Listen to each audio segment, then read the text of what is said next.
नमस्कार, news point लेकर हाजिर हूं मैं राजीव। दोस्तों, लोकसभा चुनावों के नतीजे आने के बाद इंडिया गठबंधन ने विपक्ष में बैठने की तैयारी तो कर ली है। आपने देखा कि इंडिया गठबंधन की एक बैठक हुई और उस बैठक में इन तमाम दलों का जो गठबंधन इंडिया गठबंधन है, इसने ये खुलकर कह दिया कि हम अभी विपक्ष में बैठेंगे और सही समय का इंतजार करेंगे। और इसके साथ ही इंडिया गठबंधन अब बड़ा धमाल करने की भी तैयारी कर रहा है।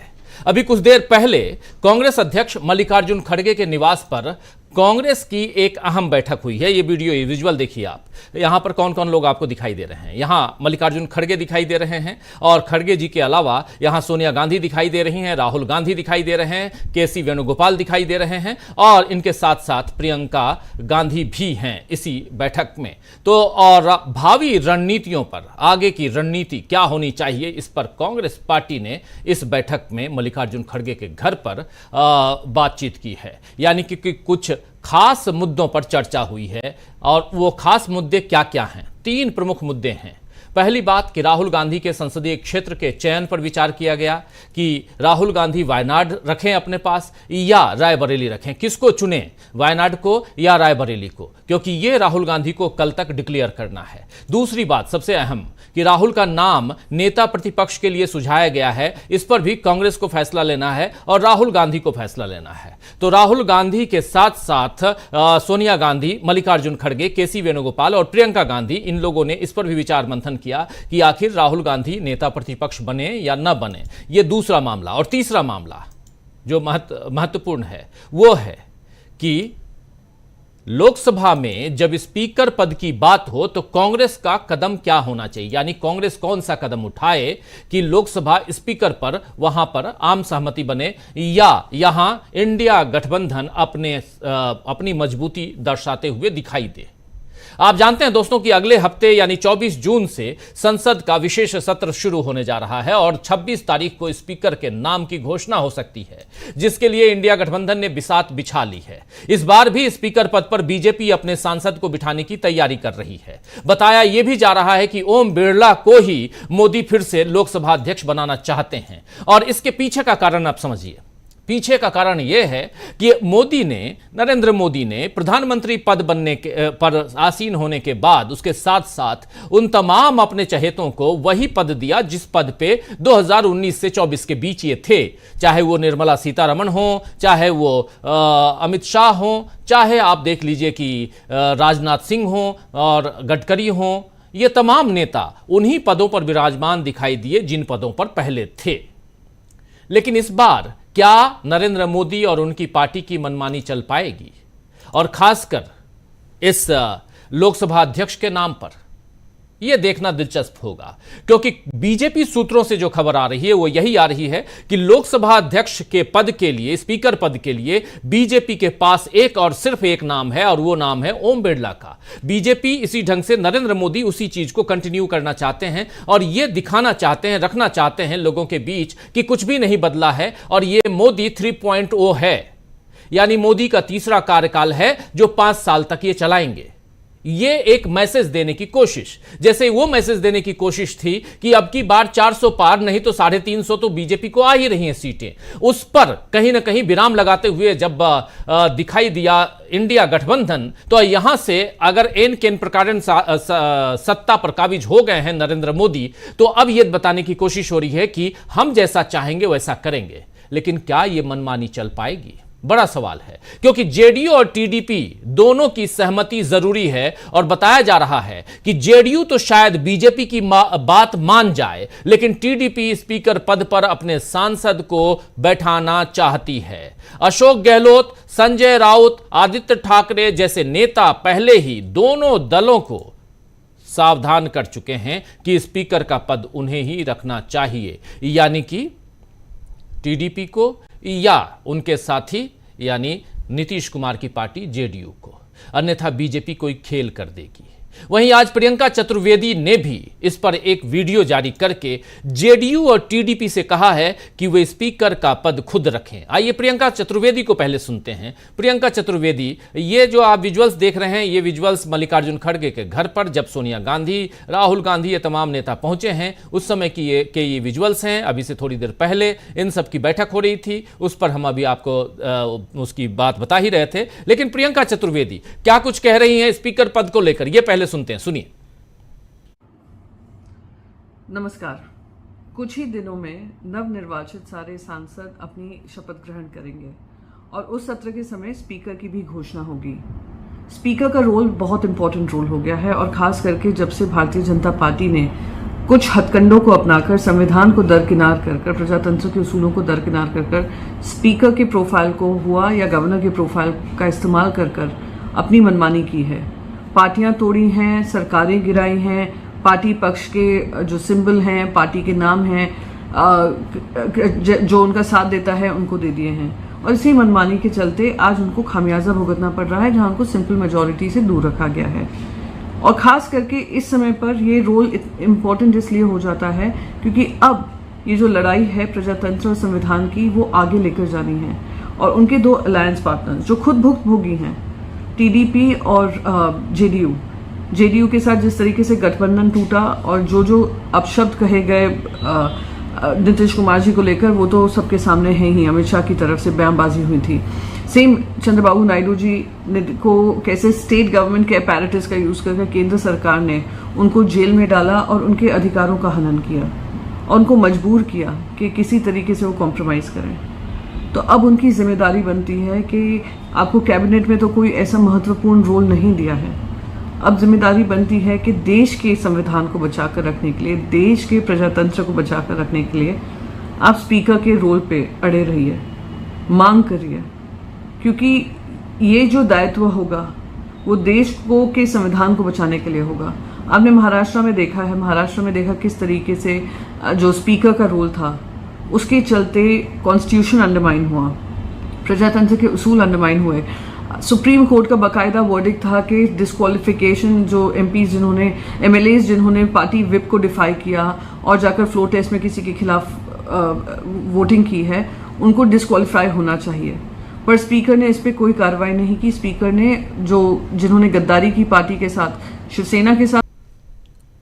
तो स्पीकर की क्या भूमिका होती है और जेडीयू और टीडीपी को स्पीकर को लेकर क्या कुछ करना चाहिए, यहां कह रही हैं प्रियंका चतुर्वेदी, अपनी बात रख रही हैं। शिवसेना उद्धव गुट से प्रियंका चतुर्वेदी सांसद हैं, राज्यसभा सांसद हैं, ये अपनी बात रख रही हैं। और आज उधर संजय राउत ने भी, वो भी शिवसेना उद्धव गुट के हैं और राज्यसभा सांसद हैं, संजय राउत ने भी प्रेस कॉन्फ्रेंस की और प्रेस को संबोधित करते हुए जो बातें कही हैं उसमें स्पीकर का मसला भी आता है, ईवीएम का मसला भी आता है। लेकिन स्पीकर के मसले पर क्या कुछ कह रहे हैं संजय राउत, जरा ये भी सुन लेते हैं, सुनिए जरा। तो ये अगर चंद्रबाबू नायडू जी ने लोकसभा स्पीकर पद मांगा है और उनको अगर मिलता है तो हम उनका स्वागत करेंगे जरूर, लेकिन स्थिति बदल गई है। अगर हम चाहे तो हमारा बहुमत हम लोकसभा में दिखा सकते हैं। अगर चंद्रबाबू को ये पद नहीं मिला और चंद्रबाबू अपना उम्मीदवार खड़ा करते हैं तो हम पूरे इंडिया अलायंस में बातचीत करेंगे सब मिलकर, और हम ये कोशिश करेंगे कि पूरा इंडिया अलायंस चंद्रबाबू के उम्मीदवार के पीछे खड़ा रहे। आरएसएस एक बड़े रोल में दिखाई दे रहा है। मोहन भागवत जो है योगी को मिल रहे हैं पर लेकिन मोदी को नहीं मिल रहे सर, किस तरीके का? देखिए, आरएसएस को एक रोल देश में लोकतंत्र बचाने के लिए और संविधान रक्षा के लिए निभाना पड़ेगा। 10 साल तक जो नुकसान देश का किया। तो ये संजय राउत थे, संजय राउत की आप बात कह रहे थे और साफ साफ सुन रहे थे आप, और कह रहे हैं यहाँ संजय राउत की चंद्रबाबू नायडू अगर अपने कैंडिडेट को उतारते हैं और हम चाहेंगे कि वो उतारें तो इंडिया गठबंधन उनका साथ देगा। आपको याद होगा कि अपने ही इसी चैनल पर संजय सिंह जो राज्यसभा सांसद हैं आम आदमी पार्टी के, उन्होंने जब इंटरव्यू दिया था तो उन्होंने भी आज से लगभग 10 दिन पहले कह दिया था कि चंद्रबाबू नायडू अगर चाहें तो इंडिया गठबंधन उनका साथ देगा अगर अपने कैंडिडेट को स्पीकर पद के लिए उतारते हैं। तो ये इंडिया गठबंधन के अंदर खाने बहुत पहले से ये तैयारी हो चुकी है कि स्पीकर पद पर घमासान करना है और यहां एक धमाके का इंतजार आप कीजिए, क्योंकि स्पीकर पद अगर बीजेपी अपने पास रखती है तो कुछ ना कुछ घमासान होगा और उसमें आप इंडिया गठबंधन का एक बड़ा रोल देखेंगे। यानी इंडिया गठबंधन के नेता स्पीकर पद पर बीजेपी की मर्जी नहीं चलने देंगे, यह तय मानिए। और इसके साथ ही इस बार डिप्टी स्पीकर की कुर्सी भी खाली नहीं रहेगी, यह भी तय है, क्योंकि इंडिया गठबंधन इस पर अपना दावा ठोक रहा है। और अगर बीजेपी ने इसमें गफलत की तो फिर स्पीकर पद के लिए भी इंडिया गठबंधन अपने सांसद को खड़ा करेगा, ऐसे कयास लग रहे हैं। कुल मिलाकर स्पीकर के मसले पर बीजेपी इस बार ऐसी घिर चुकी है कि उसके लिए बचाव करना मुश्किल हो रहा है। और वहीं ईवीएम के मुद्दे पर भी उसके संकट, यानी बीजेपी के जो संकट हैं, मुसीबत हैं, वो बढ़ रहे हैं। राहुल गांधी का आपने कल ट्वीट देखा था। कल राहुल गांधी ने ईवीएम पे ट्वीट किया था और आज फिर से एक ट्वीट करके चुनाव आयोग को लोकतंत्र और संविधान के लिए उसकी प्रतिबद्धताओं को याद दिलाई है। राहुल गांधी ने क्या कुछ कहा है राहुल गांधी ने ट्वीट में, अगर ट्वीट ला सकते हैं स्क्रीन पे तो ले आई, और बहुत महत्वपूर्ण है, आते हैं वो तो हम देखेंगे। राहुल गांधी ने साफ साफ लोकतंत्र की बात, आपने देखा था कल कि ईवीएम पर राहुल गांधी ने ईवीएम को ब्लैक बॉक्स कहा था। आज भी राहुल गांधी ने उसी ब्लैक बॉक्स की बात को आगे बढ़ाई है और साथ साथ लोकतंत्र के साथ जो खिलवाड़ किया जा रहा है इसको राहुल गांधी ने यहां रखा है। तो मोदी भले ही दोस्तों ईवीएम जिंदा है या नहीं जिंदा ये पूछते हुए लोकसभा में, वो भी सदन में, जब नेता सदन चुने जाते हैं, यानी जब उनके लिए एनडीए का नेता चुनने की बारी आती है और उस पर भाषण देते हैं तो पूछते हैं कि ईवीएम जिंदा है या मर गया। लेकिन विपक्ष, ये देखिए, ये राहुल गांधी हैं, लेकिन राहुल गांधी के अलावा, ये इस ट्वीट की चर्चा हम कर चुके हैं, राहुल गांधी के अलावा जब बात हम रखते हैं, जब बात करते हैं सीधे नरेंद्र मोदी की, तो नरेंद्र मोदी विपक्ष पर तंज कसते हैं। तंज कसें या ना कसें, लेकिन दूसरे बीजेपी के नेता विपक्ष को ईवीएम के मुद्दे पर घेरने की कोशिश करें या ना करें, लेकिन हकीकत यही है कि इस बार चुनाव परिणाम आने के साथ ही बीजेपी फंसी हुई दिख रही है। और बीजेपी इतना ज्यादा फंसी हुई है कि यहां से इंडिया को हमेशा हर दिन एक एज है, और उसी एज के को कह सकते हैं कि तलवार की धार पर एनडीए की यह सरकार चल रही है। जिस दिन भी चाहे उस दिन यह सरकार गिर जाएगी और इंडिया जिस दिन चाह ले, और उसमें रोल बहुत बड़ा होगा टीडीपी का, उसमें रोल बहुत बड़ा होगा जेडीयू का। इंतजार कीजिए। लेकिन उस इंतजार से पहले आज जिस बात की चर्चा हम आज करने जा रहे हैं उसमें क्या कुछ धमाके की तैयारी है इंडिया गठबंधन की, उसकी चर्चा करेंगे, उसकी परत खोलेंगे हम। और अभी से पहले ये जो आप देख रहे हैं, क्या ये सिर्फ इन 3 मसलों पर चर्चा के लिए बुलाई गई मीटिंग है? क्या इसमें जो 4 जो वरिष्ठ, 4 नहीं बल्कि 5 जो आपको चेहरे दिखाई दे रहे हैं, क्या सिर्फ ऐसे ही चाय पीने के लिए इस गर्मी में बैठ गए या कुछ और है? चलिए आगे बढ़ते हैं। हमारे तमाम साथी हमारे साथ जुड़े हुए हैं, पहले उन सबसे आपका परिचय करवाता हूं और आगे बढ़ते हैं।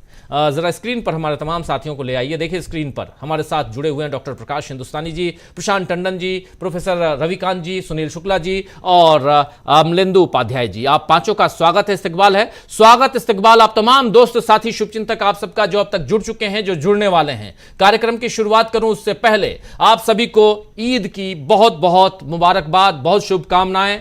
और कई लोग आज त्योहार के रंग में हैं, लेकिन उसके साथ साथ अगर थोड़ी बहुत फुर्सत है तो इस कार्यक्रम को जरूर देखिए, भले बाद में देखिए, और अपने विचार कमेंट बॉक्स में जरूर लिखिए। सीधा आना चाहता हूं प्रोफेसर रविकांत जी आपके पास। प्रोफेसर रविकांत जी, क्या इंडिया गठबंधन और उसमें भी आज अचानक जो बैठक बुलाई गई कांग्रेस की, इस बैठक से कुछ निकल के आते हुए दिखाई देता है?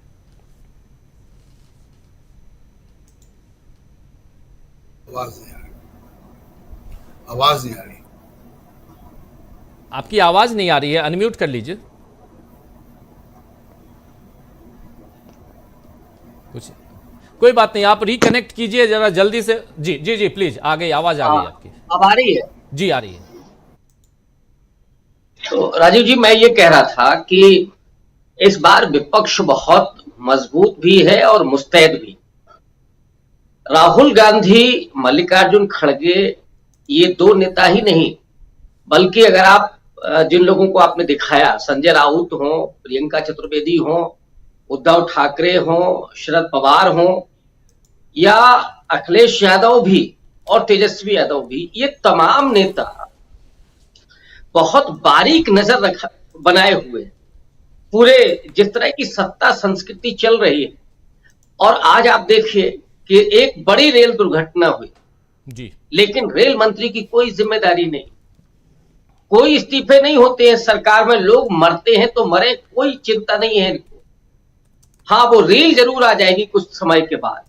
जी, प्रभारी बनाने के लिए अब 4 राज्यों के चुनाव हैं, तो महाराष्ट्र में बीजेपी का प्रभारी कौन होगा, हरियाणा में कौन होगा, जम्मू कश्मीर में कौन होगा, झारखंड में कौन होगा, ये तय किया जा रहा है। लेकिन जिम्मेदारी तय नहीं की जा रही है कि ये दुर्घटना क्यों हुई और इसके लिए जिम्मेदार कौन है।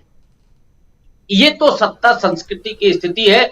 लेकिन नरेंद्र मोदी अगर ये गफलत में है कि इस बार विपक्ष मजबूत नहीं है, विपक्ष नहीं लड़ेगा, तो ये वो राहुल गांधी नहीं है। राहुल गांधी भारत जोड़ो यात्रा के बाद, भारत जोड़ो न्याय यात्रा के बाद लोगों के बीच में जिस तरह से उनकी विश्वसनीयता बनी है, जिसको लाखों करोड़ रुपया लगा करके बर्बाद किया गया था, ऐसा नहीं है कि राहुल गांधी पहले ऐसे नहीं थे, वो बुनियादी रूप से वही थे।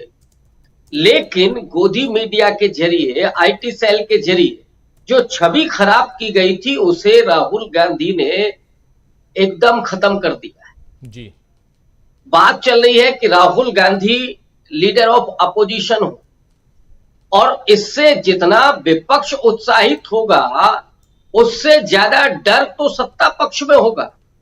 आमने सामने कहीं नरेंद्र मोदी जो भाग जाते हैं जब राहुल गांधी बोलते हैं, लीडर ऑफ अपोजिशन के सामने तो आपको जवाब भी देना पड़ेगा। और राहुल गांधी न तो कहीं कोई कंप्रोमाइज करते हैं न कहीं छोड़ते हैं, भले ही आपको जो करना है। देखिए कितने सारे केस लदे हुए हैं राहुल गांधी पर। इस तरह की राजनीति कभी आपने देखी? और हम में से बहुत सारे वरिष्ठ पत्रकार भी हैं जिन्होंने लंबी राजनीति को देखा होगा, उतना मैंने नहीं देखा, लेकिन इस तरह की कभी सत्ता संस्कृति, इस तरह की कभी राजनीति नहीं रही।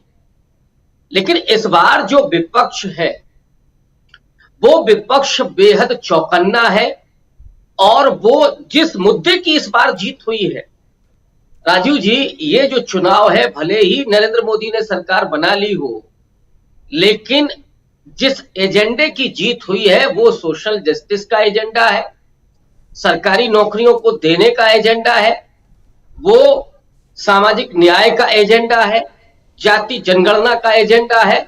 इस पर भी विपक्ष घेरने की तैयारी करेगा। और आने वाले वक्त में देखिए कि अभी होता है क्या, ये तो अभी अंगड़ाई है और आगे तो लंबी लड़ाई होनी है। इस बार मोदी जी का वो नहीं चलेगा जो छाती पीट करके कहते थे कि शेर अकेला, मैं अकेला और सारे लोग परेशान। एक मिनट रोकना चाहूंगा प्रोफेसर रविकांत जी, 1 मिनट रोकना चाहूंगा। मल्लिकार्जुन खड़गे अभी प्रेस कॉन्फ्रेंस कर रहे हैं, सीधे चलते हैं। मल्लिकार्जुन खड़गे इस मीटिंग के बाद क्या कुछ कहते हैं, चलिए जरा। बड़ा जुड़ाव है वहाँ से, और पीढ़ियों से वहाँ पर वो लड़ते आए हैं, इसीलिए वहाँ के लोगों का भी कहना है और पार्टी के लोगों का भी कहना है कि पार्टी के लिए ये अच्छा होगा कि रायबरेली सीट वो रिटेन करे। और इससे महत्वपूर्ण जो है, जो वायनाड सीट पे वो लड़े हैं, वहाँ के लोगों का प्यार भी उनको मिला है। वहाँ के लोग भी यही चाहते हैं कि राहुल जी वायनाड सीट पे वो रिटेन कर दे। लेकिन कानून क्या हो गया, कानून इसके लिए इजाज़त नहीं देती, इसीलिए वो बड़े दुख के साथ, बड़े सोच समझ के हमने तय करा कि वायनाड से खाली सीट पे प्रियंका जी लड़ना चाहिए। और इसीलिए हम पार्टी के ओर से और मेरे ओर से उनको धन्यवाद देता हूं कि हमारी बात को उन्होंने रखी है और माना है दोनों ने। इसीलिए मैं आपके सामने आके डिक्लेयर कर रहा हूँ कि दोनों एक तो रायबरेली सीट रहेगी और वायनाड में भी वो प्रियंका जी रहने से वहाँ के लोगों को भी एक हिम्मत मिलेगी कि राहुल गांधी जी यहाँ से छोड़े तो भी वो छोड़ के तो जाने वाले नहीं है, छोड़े तो भी प्रियंका जी उन्होंने एक ये स्लोगन दिया है यूपी में जब ये हाथरस का ये हादसा हुआ था तो उस वक्त उन्होंने कहा था मैं लड़की हूँ लड़ सकती हूँ, तो वो लड़की लड़ सकती है वहाँ से। और हमारे पार्टी की तरफ से मैं उनको धन्यवाद देता हूँ क्योंकि बहुत कठिनाई में भी उन्होंने हमारा साथ दिया और मैं बहुत ही उनका आभारी भी हूँ क्योंकि उन्होंने इतनी कोशिश करके एक तो उत्तर प्रदेश में बहुत सी जीत दिलाई, दूसरे जगह जो हम खोए हुए सीट थे अमेठी उसको पुनर्जीत उन्होंने किया और राहुल जी के सीट पे भी उन्होंने बहुत मेहनत की और वो भी हमको जिताए। तो जीत बहुत उनके हाथ में है, इसीलिए ये दोनों काम हम करने जा रहे हैं और आप सबको धन्यवाद। आपको बहुत अगर कांग्रेस वर्किंग कमेटी का फैसला नहीं मानेंगे तो मैं उनके ऊपर अनुशासनात्मक कार्रवाई करूंगा। ये आपका फैसला मान रहे कि नहीं मान रहे, ये सवाल। अरे वो आगे की बात है, नहीं आज के दिन का ये निर्णय है। अगर ये मानने के बाद ही आगे का आएगा वो भी मैं बता दूंगा। बट धमकी तो दी है, क्योंकि प्रेसिडेंट ने धमकी तो दी है। जी जस्ट वन सेकंड। नहीं मेरा 1 मिनट सॉरी खत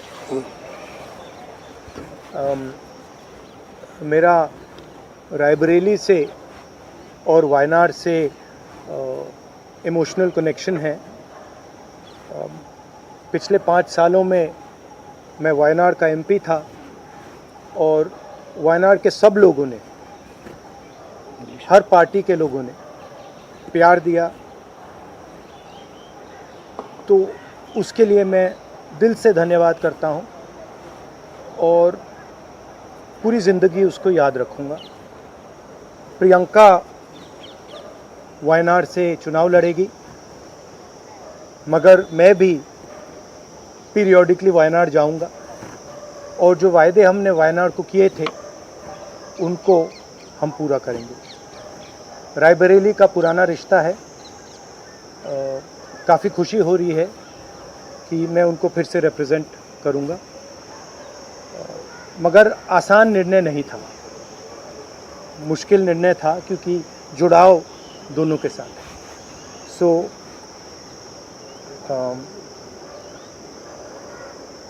I have an emotional relationship with both Raebareli and the people of Wayanad, and the last 5 years as Member of Parliament of Wayanad have been a fantastic experience, a very enjoyable experience. The people of Wayanad stood with me, the people of Wayanad gave me love and affection, every single person, regardless of party. They gave me support, love and affection. They gave me energy to fight in a very difficult time. So I will never forget that. I want everyone in Wayanad to know that Priyanka is going to fight the election in Wayanad. But I am going to be a frequent visitor to Wayanad, and I am going to be available to the people of Wayanad. And the commitments that I have made, we will stand by them and we will try and deliver all those commitments. She's going to fight the election. I'm confident she's going to win the election, and she's going to be a very good representative for the people of Wayanad. People of Wayanad can think about it like this. You have now 2 members of parliament. One is my sister and one is me. And my doors are always open for you throughout the rest of my life. And I love every single person in Wayanad. Thank you.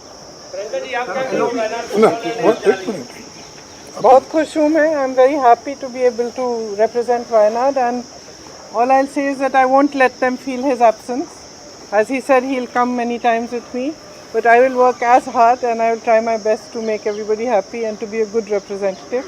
और रायबरेली के साथ तो मेरा बहुत ही पुराना रिश्ता भी है और 20 सालों से मैंने काम किया है दोनों रायबरेली और अमेठी में, तो वो रिश्ता तो कहीं मतलब किसी भी तरह से टूट नहीं सकता. उसको कायम रखने के लिए हम दोनों हैं और भैया की मैं मदद रायबरेली में भी करूँगी और जैसे इन्होंने कहा हम दोनों रायबरेली में भी हम दोनों मौजूद होंगे और वायनाड में भी. दोनों को 2 सांसद मिल रहे हैं. सिंपल सी बात है. आपके पॉलिटिकल लाइफ का इलेक्टोरल डेब्यूट है.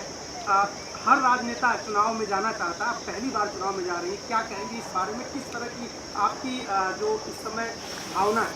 And are you nervous? Not at all. No. I'm not nervous at all. पढ़ना चाहिए, इसको लेके पूरी पार्टी मांग रही है. आपकी क्या राय है अपने भाई को लेकर? वो राय मैंने भाई को दे दी है. Thank you very much. Thank you.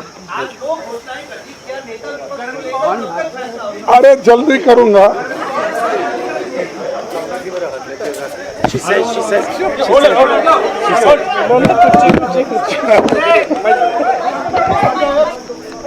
तो आप देख रहे थे यहां प्रियंका गांधी, राहुल गांधी और इन दोनों के बीच एक जो कहें अदला बदली इस ढंग से कि अब राहुल गांधी रायबरेली रखेंगे और प्रियंका गांधी लड़ेंगी वायनाड से.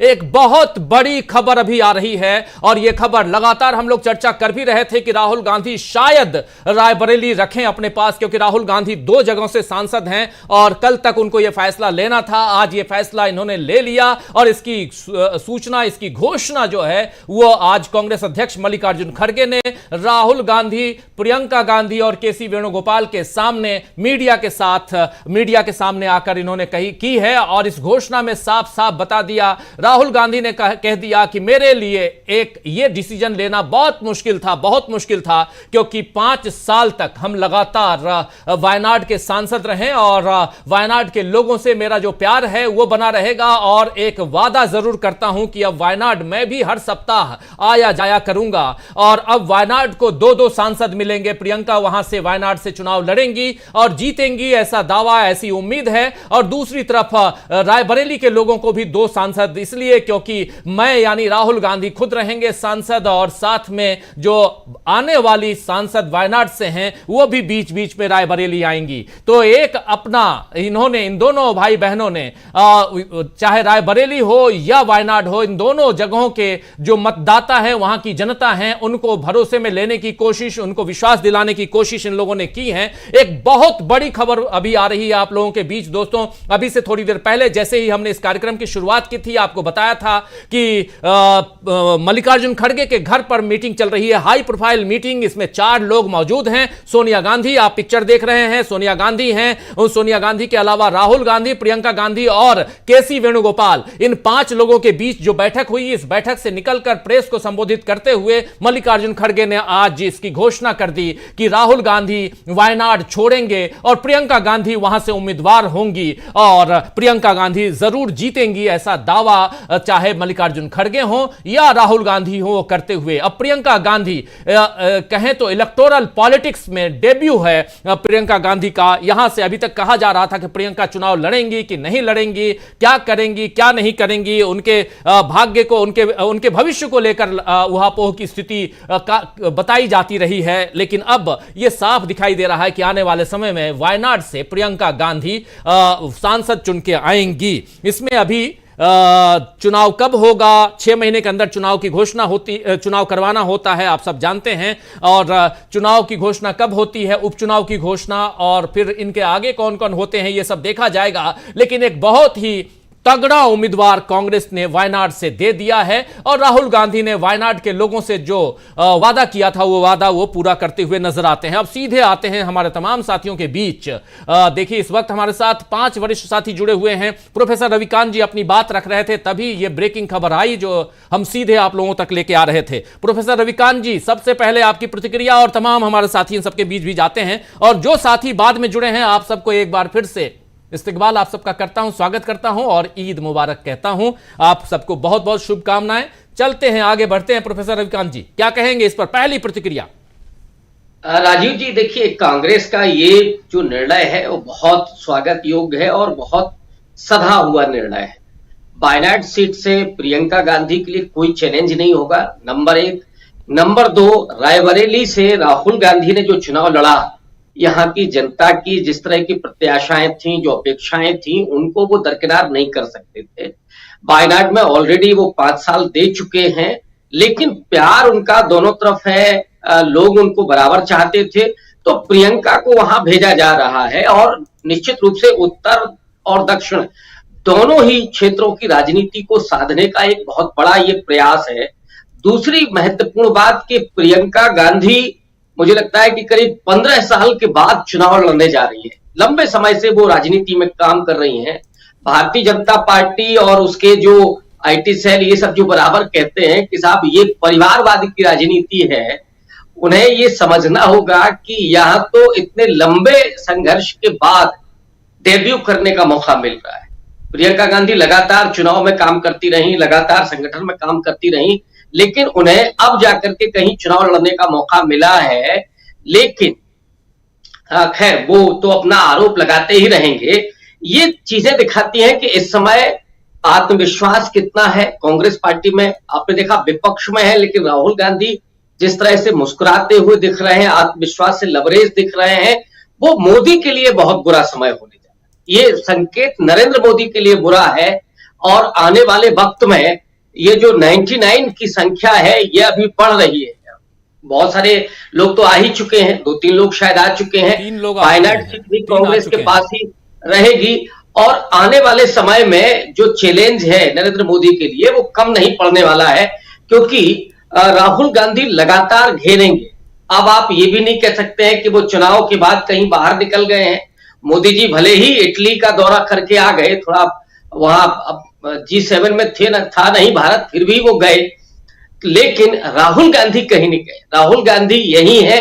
राहुल गांधी की पूरी पार्टी नीट के सवाल पर नौजवानों के साथ खड़ी हुई थी। हर मुद्दे के साथ लगातार कांग्रेस पार्टी सक्रिय है और एक बड़ी चुनौती भारतीय जनता पार्टी के लिए बन रही है। और मुझे लगता है कि आरएसएस के 100वें साल में जो इनका मंसूबा था, उस मंसूबे को तो इस देश के दलित, पिछड़ों, अल्पसंख्यकों ने खारिज ही कर दिया, आदिवासियों ने भी। और अब जो राजनीति है वो मुझे लगता है कि एक नए भारत की तरफ, और वो भारत जो स्वाधीनता आंदोलन के दरमियान बना था, उसकी तरफ मुड़ रही है। और ये इस देश के लोगों के लिए बेहतर होगा, इस देश के भविष्य के लिए अच्छा होगा, और इस देश की जो अपनी संस्कृति रही है, बहुल संस्कृति, उसके लिए भी अच्छा होगा। जी राजीव। बिल्कुल बिल्कुल। अब वायनाड और रायबरेली दोनों को 2-2 सांसद, ये कह रहे थे राहुल गांधी भी और ये बात कह रहे थे मल्लिकार्जुन खड़गे भी। राहुल गांधी ने दावे के साथ कहा कि वायनाड को और रायबरेली को 2-2 सांसद मिलेंगे, और चाहे उधर राहुल प्रियंका, इधर भी प्रियंका राहुल। और यहां से एक राजनीति, और यहां पर ये तो साफ दिखाई देता है कि एक सीट और बढ़ने वाली है कांग्रेस पार्टी की। प्रशांत टंडन जी, जल्दी से आपकी प्रतिक्रिया चाहूंगा, क्या कुछ इस पे कहेंगे? इसकी चर्चा खूब होती रही कि राहुल कहां से चुनाव लड़ेंगे, और आज इसकी घोषणा कर दी गई। कैसे देखा जाए इस खबर को, और कैसे यहां से आगे की रणनीतियों को, इंडिया गठबंधन को कैसे देखा जाए? देखिए, पहली इसमें जो सबसे बड़ी खबर जो मुझे दिखाई दे रही है वो ये कि प्रियंका गांधी का संसदीय पारी शुरू हो रही है, और वो क्योंकि अच्छी वक्ता हैं और लोकसभा में वो जोरदार अपनी पारी शुरुआत करेंगी वहां से जीत कर आने के बाद। अब लोकसभा में तो एक संख्या बढ़ेगी, विपक्ष की आवाज जो है वो बढ़ेगी। देखिए, प्रियंका गांधी, राहुल गांधी, मल्लिकार्जुन खड़गे, ये ऐसे लोग हैं, अखिलेश यादव, ये ऐसे लोग हैं जो कई एमपीज के बराबर की ताकत रखते हैं लोकसभा के अंदर, अकेले होने के बावजूद। महुआ मोइत्रा, ऐसे तमाम सारे नाम हैं जी, जो कि बहुत अच्छे वक्ता हैं और ये काफ़ी असरदार होंगे। पहली बात तो एक तो ये बड़ा फैसला है, जैसा आपने कहा कि राहुल गांधी को करना ही था, एक सीट छोड़नी थी। और कल ही उन्होंने लोकसभा सेक्रेटरीट से इसकी जांच पड़ताल कर ली थी कि कैसे क्या प्रक्रिया वगैरह क्या है। अब यहाँ से राजनीति जो है कुछ और, अब लोकसभा का सत्र होगा तो मेरे ख्याल से अब ये उपचुनाव जब भी होगा तो विंटर सेशन में प्रियंका गांधी लोकसभा में दिखाई देंगी।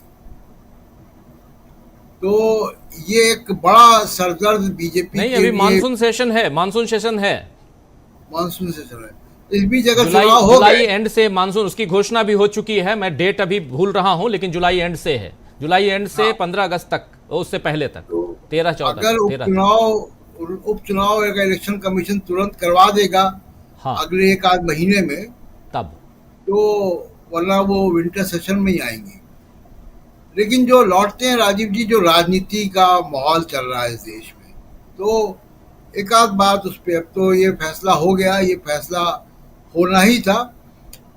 प्रियंका गांधी के बारे में जरूर एक संशय था कि वो तैयार होती कि नहीं होती है, तो वो राजी हो गई, अच्छी बात है, कांग्रेस के लिए अच्छी बात है। वो सीट अब परिवार के पास रहेगी। तो 3 सीटें हैं इनके पास, अमेठी, रायबरेली और वायनाड, तो ये सफल होती रहेगी। अब स्मृति ईरानी का नहीं पता कि वो वायनाड से चुनाव लड़ेंगी या नहीं लड़ेंगी। हाँ, इस पे मैं आने वाला था, इस पे आने वाला था कि क्या स्मृति ईरानी वायनाड जाएंगी, एक अब बड़ा ये तो सवाल है बीजेपी को फैसला करना है जी। कि वो वायनाड से वो वहां से लड़ती है कि नहीं लड़ती है। मेरे ख्याल से लड़ना चाहिए, उनको चुनौती देनी चाहिए। स्पीकर के पोस्ट को लेकर राजीव जी बहुत अभी आप चर्चा कर रहे थे, स्पीकर के पोस्ट को लेकर अब अगली जो चुनौती है मोदी सरकार के सामने, वो जो 2-3 बड़ी चुनौतियां वो स्पीकर के पोस्ट को लेकर, आपने कहा कि ओम बिरला को कंटिन्यू करना चाहते हैं, बिल्कुल सही बात है। और अभी राजनाथ सिंह के घर में एक बैठक हुई थी, वहां ओम बिरला भी मौजूद थे। कल उन्होंने प्रेस कॉन्फ्रेंस भी बुलाई थी, लेकिन उस प्रेस कॉन्फ्रेंस में वो बातें नहीं की जिसके लिए बुलाई थी, कुछ और वो बातें करते दिखाई दिए। लेकिन ओम बिरला जी हैं फ्रंट फुट पे। और पहले भी हम लोगों ने राजीव चर्चा की थी कि उनको माइक का स्विच पता है कि कहाँ है जी, और इसलिए उनकी आवश्यकता रहेगी। और लेकिन उसमें 2-3 बातें देखिए, एक तो जेडीयू ने हथियार डाल दिए और जेडीयू इस स्थिति में नहीं है कि वो बहुत ज़्यादा प्रेशराइज कर पाए नीतीश कुमार, लेकिन टीडीपी ने अभी गिव अप नहीं किया है। तो जो बातें चल रही हैं वो ये है कि डिप्टी स्पीकर की पोजीशन विपक्ष को दी ही न जाए और डिप्टी स्पीकर टीडीपी का हो जाए। एक और गलत परिपाटी नरेंद्र मोदी जो मैंडेट है उसकी अवहेलना करते हुए करने जा रहे हैं। अगर ऐसा करते हैं तो ये बहुत ही गलत संदेश जाएगा। देखिए 14वीं लोकसभा में, मैं यहाँ से चलता हूँ कि परंपरा हाल फिलहाल क्या रही है। 14वीं लोकसभा में जब मनमोहन सिंह, यूपीए का पहला टर्म, मनमोहन सिंह थे तो अकाली दल जो बीजेपी का सहयोगी दल था उस वक्त, अकाली दल के चरणजीत सिंह अटवाल डिप्टी स्पीकर थे। वाजपेयी जी के समय पीएम सईद थे, लंबे समय तक डिप्टी स्पीकर रहे। 15वीं यूपीए 2 की सरकार में मनमोहन सिंह की बीजेपी के करिया मुंडा डिप्टी स्पीकर थे। लेकिन नरेंद्र मोदी जब आए पहली बार प्रधानमंत्री बन के 2014 में, तो इन्होंने अपने सहयोगी दल का डिप्टी स्पीकर बनाया पी थम्बीदुरई को, जो एआईएडीएमके के थे। परंपरा ये रही कि डिप्टी स्पीकर पोस्ट विपक्ष को दी जाती है। वो टीडीपी को विपक्ष के खाते में डालकर वो करना चाहते हैं। अब इस पे क्या टीडीपी राजी होगी, क्या टीडीपी स्पीकर का पद छोड़ देगी? अभी प्रियंका चतुर्वेदी जी कह रही थी और तमाम लोग, हम सब जानते हैं कि अगर स्पीकर का पोस्ट उनके पास नहीं रहा तो नीतीश कुमार और चंद्रबाबू नायडू के साथ वही होगा जो महाराष्ट्र के स्पीकर ने किया। ओम बिरला जी तो एक्टिव होके काम करते हैं ना। ओम बिरला जी इसके लिए तो जाने नहीं जाते कि बड़े निष्पक्ष स्पीकर हैं वो, पिछले और सोमनाथ चटर्जी की तरह या और जो बड़े स्पीकर्स हुए हैं पुराने उनकी तरह, इसके लिए वो जाने नहीं जाते हैं। वो सत्ता पक्ष के साथ खुलेआम पक्षधर होकर काम करने के लिए जाने जाते हैं, दिखे गए हैं। वहाँ कैमरे लगे होते हैं, सब दिखता है कौन क्या बोल रहा है। तो एक ये जो परेशानी है, ये अगर नरेंद्र मोदी ऐसा करते हैं जी, तो वो सदन को सुचारू रूप से चलने देने में बाधा क्रिएट करेंगे, अविश्वास पैदा होगा। एक अविश्वास उन्होंने पहले ही पैदा कर दिया कि किरण रिजिजू को पार्लियामेंट्री अफेयर्स मिनिस्टर बना दिया। अब किरण रिजिजू विपक्ष के साथ थोड़ा फ्लोर मैनेजमेंट चाहते हैं, संबंध अच्छे चाहते हैं, तो वो मल्लिकार्जुन खड़गे जी के पास गए। चेयरपर्सन तो सोनिया गांधी हैं पार्लियामेंट्री पार्टी की, उनके पास वो नहीं गए क्योंकि उन्होंने अपने बयानों से, अपने राजनीति से इतना ज्यादा कड़वाहट पैदा कर दी है। और अभी भी वो ट्विटर के माध्यम से, सोशल मीडिया के माध्यम से भी उस कड़वाहट में कोई कमी रखना नहीं चाहते हैं। तो ये सब संकेत ऐसे जा रहे हैं कि नरेंद्र मोदी उस मैंडेट का रिस्पेक्ट नहीं कर रहे जो इनको जनता ने संदेश दिया। जनता ने सुप्रीम लीडर को रिजेक्ट कर दिया है कि इस देश को सुप्रीम लीडर नहीं चाहिए। वो भले ही आप कैबिनेट के मंत्री वही रख के आप संदेश देते रहे, लेकिन जनता ने ये फैसला नहीं किया है। प्रशांत जी, इस पे आते हैं, इस पे और हम थोड़ा चर्चा और गंभीरता से करना चाहेंगे। थोड़ा सा आते हैं, पहले हमारे और साथियों से जरा ले लेता हूं प्रतिक्रिया, एक प्रतिक्रिया चाहता हूं। प्रियंका गांधी के नाम की जो घोषणा हुई है, इसके क्या मायने हैं? यहां से कांग्रेस आगे की किस रणनीति से आगे बढ़ना चाहती है? जो अभी आप कह रहे थे कि सदन के अंदर अब न सिर्फ राहुल गांधी होंगे, न सिर्फ अखिलेश यादव होंगे, न सिर्फ अभिषेक बनर्जी होंगे, न सिर्फ महुआ मोइत्रा होंगी, बल्कि अब प्रियंका गांधी भी जैसे जीत के आती हैं तो वो भी अगले 6 महीने में दिखाई देंगी। प्रियंका गांधी तक, यानी एक ऐसे लोकसभा को हम देखने जा रहे हैं बहुत दिनों बाद, जो काफी दबदबे के साथ, यानी कि विपक्ष काफी मजबूती के साथ यहां नजर आएगा। प्रियंका गांधी के नाम की घोषणा के क्या मायने यहां रखे जाएं, निकाले जाएं? सुनील शुक्ला जी, जरा आपके पास आना चाहता हूं। फिर सेकेंड राउंड में जल्दी से आप सबके बीच आएंगे और स्पीकर पद को लेकर के जो बात यहां कह रहे थे प्रशांत टंडन जी, उस बात को आगे बढ़ाएंगे हम। जरा प्रियंका गांधी के नाम की घोषणा, कांग्रेस की रणनीति, राहुल गांधी का वायनाड छोड़ना, इसके क्या मायने हैं? सुनील शुक्ला जी। धन्यवाद राजीव जी। प्रियंका गांधी की उम्मीदवारी वायनाड से ये बहुत ही शानदार निर्णय है, बहुत तार्किक निर्णय है और पार्टी को की जो मौजूदगी है केरल में उसको और ताकत देने वाला निर्णय है। वायनाड, रायबरेली और अमेठी, यह देश के वो संसदीय क्षेत्र हैं जहां पे कांग्रेस के साथ साथ इस गांधी परिवार का एक संबंध है। मैं व्यक्तिगत तौर पे हमेशा से मानता रहा हूं कि रायबरेली सीट को ही राहुल गांधी रिटेन करेंगे। उसके मैं 2 कारण मानता था कि एक तो राहुल गांधी की उम्मीदवारी की, राहुल गांधी को लेकर सीट छोड़ते समय सोनिया गांधी को रायबरेली की जनता के नाम लिखी गई चिट्ठी, और चुनाव प्रचार के दौरान उन्होंने जब ये कहा कि मैं अपने बेटे को आपको सौंप रही हूँ और जिस तरीके से आपने पूरे परिवार का ख्याल रखा है, आप मेरे बेटे का भी ख्याल रखेंगे जी। तो यह मेरा अपना मानना था कि जो बॉन्डिंग, जो व्यक्तिगत बॉन्डिंग, जो एक संबंध डेवलप किया कांग्रेस और के प्रथम परिवार ने, उसको बढ़ाते रहने के लिए और उसको बनाए रखने के लिए, यह रायबरेली से कोई ऐसा नहीं कि आज का संबंध है इस परिवार का, ये लगातार वहां से सीट जीतते रहे और लोगों ने उनको बड़ा जबरदस्त उनको जन समर्थन भी दिया। एक बार 1977 को अगर छोड़ दिया जाए तो शायद ही कभी गांधी नेहरू परिवार का कोई उम्मीदवार वहां से हारा हो। वही स्थिति रायबरेली की, अमेठी की भी है। अमेठी से लगातार लोग जीतते रहे हैं। एक बार संजय सिंह को अगर बात की छोड़ दिया जाए, उसमें गांधी नेहरू परिवार का कोई व्यक्ति नहीं था, और राहुल गांधी का 2019 का चुनाव, ये 2 सीटें और वायनाड जाकर के राहुल गांधी ने आज के कांग्रेस के नेताओं के लिए, कांग्रेस पार्टी के लिए एक बड़ा जनाधार तैयार किया जी। जिस तरीके से एक मजबूत जीत मिली वायनाड में इस बार भी 2024 के भी चुनाव में, उस समय जब सीपीआई के एक मजबूत नेता की पत्नी वहां उम्मीदवार थी जो स्वयं भी बहुत लोकप्रिय है, बावजूद इसके लोगों ने वहां पे राहुल गांधी को अपना उम्मीदवार चुना। तो मैं व्यक्तिगत रूप से मेरा मत रहा है कि अगर राहुल गांधी छोड़ेंगे वायनाड और वहां से प्रियंका गांधी को ही लड़ना होगा।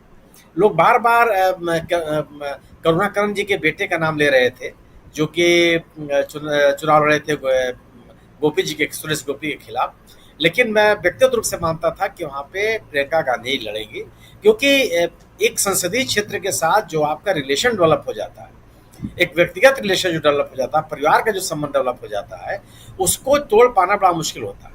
वो आप कर, और अगर आप अपने संपर्क बनाए रखते हैं तो हमेशा हमेशा के लिए संपर्क हो जाता है। जी, यार इंदिरा गांधी भी मेडक से लड़ी, चिकमगलुरु से लड़ी, लेकिन सोनिया गांधी भी लड़ी, लेकिन वह रिलेशन नहीं डेवलप हो पाया जो रिलेशन राहुल गांधी ने वायनाड के साथ डेवलप कर लिया, या जो रिलेशन राहुल गांधी ने अमेठी के साथ डेवलप किया। तो यह जो निर्णय है कांग्रेस का, और दूसरी चीज कि कांग्रेस परिवार की उपस्थिति का वायनाड में जो आगे की स्थिति बनेगी, माने जो केरल राज्य में यूडीएफ की मौजूदगी का जो सवाल है वो पूरी तरह से मजबूत होगा, माने कांग्रेस को फायदा होगा उससे, और कांग्रेस से संदेश देने में सफल रहेगी कि राहुल गांधी के इस्तीफा देने का मतलब मौका परस्ती नहीं है, बल्कि अपनी सगी बहन को या परिवार के केंद्र नेतृत्व में से किसी एक व्यक्ति को मैदान में उतारना है। गोया कि अपने मजबूत संबंधों को राज्य की जनता के साथ, वायनाड की जनता के साथ पुनः परिभाषित करने की एक कोशिश है। करुणाकरण के पुत्र भी अगर चुनाव लड़ते तो कांग्रेस को ऐसा नहीं था कि वह चुनाव हार जाएगी। कांग्रेस बहुत मजबूत स्थिति में है, और केरल में आप देख रहे हैं कि लगभग अधिकांश सीटें कांग्रेस या यूडीएफ के लोग जीत करके आए हैं। लेकिन एक संसदीय क्षेत्र के साथ जो संबंधों की बात है, और उन संबंधों को दिन प्रतिदिन और प्रगाढ़ करने की बात है, उस प्रगाढ़ता की ओर बढ़ता हुआ निर्णय है। और परिवारवाद, परिवारवाद के आरोप का कोई मतलब नहीं है। यह इस आरोप से डर करके कांग्रेस अगर निर्णय लेती है तो कांग्रेस का यह जो प्रथम जो परिवार है वह अपने त्याग और बलिदान के कारण राजनीति में है। वह ऐसा नहीं है कि बिना जन समर्थन के किसी ने एक सीईओ की तरह से उनको नॉमिनेट कर दिया और अपने पद पे बने हुए। आपको लोगों ने, जनता ने समर्थन दिया और उस जन समर्थन के साथ आप राजनीति में हैं, तो वो उसका कोई माने नहीं है। वह केरल में यह निर्णय यूडीएफ के पक्ष में है, कांग्रेस के पक्ष में है, और उसी तरह से राहुल गांधी का रायबरेली में रहना, उत्तर प्रदेश में कांग्रेस की मजबूत उपस्थिति आवश्यक है। जो इंडिया दल समूह ने एक अपना राजनीतिक आधार उत्तर प्रदेश में बनाया है, और जो लोगों को अपनी तरफ से आकर्षित करने में सफल रहा है, वो उसके लिए आवश्यक था कि राहुल गांधी उत्तर प्रदेश से बने रहते, क्योंकि अभी जिन संघर्षों की आवश्यकता है, जिस तरीके से लोगों के बीच में जाना है, लोगों के मुद्दों के साथ सड़कों पर संघर्ष करना है, उसके लिए राहुल गांधी की मौजूदगी आवश्यक है। तो राहुल गांधी ने उत्तर प्रदेश, या हिंदी बेल्ट के ही आप उत्तर प्रदेश, बिहार, झारखंड, मध्य प्रदेश, इन राज्यों में जो पार्टी का विस्तार करना है, या गठबंधन का विस्तार करना है, या इंडिया दल समूह की विश्वसनीयता को और बढ़ाना है, उसमें राहुल गांधी की उत्तर प्रदेश में मौजूदगी बहुत ही महत्वपूर्ण साबित होगी। क्योंकि जब कोई बड़ा नेता उस इलाके में मौजूद होता है तो आप पार्टी कार्यकर्ताओं का मनोबल बढ़ता है, सक्रियता बढ़ती है, और मेरा अपना ये मानना है कि जो एक राजनीतिक लक्ष्य है उसको पाने में मदद मिलती है। ये दोनों निर्णयों को मैं कांग्रेस के पक्ष में मानता हूँ, और इंडिया दल समूह को ताकत देने वाला मानता हूँ। जी बिल्कुल बिल्कुल, आप सही कह रहे हैं। जरा जल्दी से आना चाहता हूं डॉक्टर प्रकाश हिंदुस्तानी जी, आपके पास भी आपकी भी प्रतिक्रिया इस पूरे घटनाक्रम पे। प्रेस कॉन्फ्रेंस अभी आप देख रहे थे, सोनिया गांधी, प्रियंका गांधी, राहुल गांधी, केसी वेणुगोपाल और मल्लिकार्जुन खड़गे, एक मंथन चिंतन, उसके बाद फिर घोषणा होती है कि राहुल गांधी वायनाड छोड़ेंगे और प्रियंका गांधी वायनाड से चुनाव लड़ेंगी। प्रियंका गांधी यहां से उनका पदार्पण होने जा रहा है, और इस राजनीति में, संसदीय राजनीति में, इलेक्टोरल जो अभी जो राजनीति है उसमें, और यहाँ से आप देखेंगे कि कहीं ना कहीं इलेक्टोरल पॉलिटिक्स में पदार्पण के साथ साथ प्रियंका गांधी एक अलग अंदाज में भी नजर आ सकती हैं। और एक बात यहां मल्लिकार्जुन खड़गे जो कह रहे थे कि लड़की हूं लड़ सकती हूं का नारा देते हुए एक फाइटिंग स्किल जो रहना चाहिए, वो फाइटर स्किल है इनमें। और उसके साथ साथ इसीलिए, और सबसे बड़ी चीज थैंक्स कह रहे थे कि इन्होंने इस चुनौती को स्वीकार किया है, लड़ना स्वीकार किया है प्रियंका गांधी ने। कैसे देखा जाए, क्योंकि कांग्रेस पार्टी जब इंट्रोड्यूस कर रही है मीडिया के सामने प्रियंका को लाकर, तो बहुत सारी बातें यहां रखते हुए दिखाई दे रहे थे, सुनाई पड़ रहे थे मल्लिकार्जुन खड़गे। कैसे देखा जाए इसको, और क्या यहां से हम ये माने कि इंडिया गठबंधन के साथ साथ, मतलब कांग्रेस जो सबसे बड़ी पार्टी है, एक मजबूत इरादे के साथ इस 18वीं लोकसभा में उतरी हुई दिखाई देती है? राजीव जी, 18वीं लोकसभा में एक और प्रखर सांसद रहेगा, एक और प्रखर सांसद की मौजूदगी होगी जो तर्कपूर्ण तरीके से सरकार से निपटेगी। सरकार की गलत नीतियों का विरोध करने वाली एक मजबूत नेता आएगी अब वायनाड से। अब तक ये तय नहीं था कि कौन आएगा, और ये भी तय हो गया कि उत्तर प्रदेश कांग्रेस नहीं छोड़ेगी, राहुल गांधी नहीं छोड़ेंगे। अगर राहुल गांधी उत्तर प्रदेश में रहते हैं तो ये तय मानिए कि बीजेपी की उत्तर प्रदेश में अच्छी स्थिति नहीं होने वाली है। तो राहुल की मौजूदगी उत्तर प्रदेश में बहुत जरूरी थी। सभी मानते हैं कि उत्तर प्रदेश जिसका, दिल्ली उसकी, और उसी क्रम में ये फैसला बहुत अच्छा है। कई दिनों से गहमा गहमी थी कि क्या प्रियंका लड़ेंगी, प्रियंका लड़ेंगी, प्रियंका को मनाने की बातें थी, कार्यकर्ता मांग कर रहे थे कि प्रियंका जी आप चुनाव लड़िए। अंततः वे मानी, यही बड़ी बात है। आप देखिए अतीत में किस तरह से कांग्रेस के कई नेता, नेहरू परिवार के कई लोग थे जो राजनीति में आने के लिए इच्छुक नहीं थे, लेकिन कार्यकर्ताओं की मांग पर और देश की जरूरत के हिसाब से उन्हें मैदान में आना पड़ा, राजनीति में आना पड़ा। राहुल गांधी खुद भी कहां राजनीति में आना चाहते थे। तो बहुत सारी बातें ऐसी है जो लोग नहीं आना चाहते, लेकिन सही दौर है। और अब देखने वाली बात होगी जो अभी आपने कुछ देर पहले कही कि क्या स्मृति ईरानी जाएंगी वायनाड। मेरे ख्याल से तो इतनी हिम्मत उनमें नहीं होगी, और बीजेपी भी नहीं चाहेगी कि स्मृति ईरानी फिर अपनी भद पिटवाए। पहले काफी भद उनकी हो चुकी है।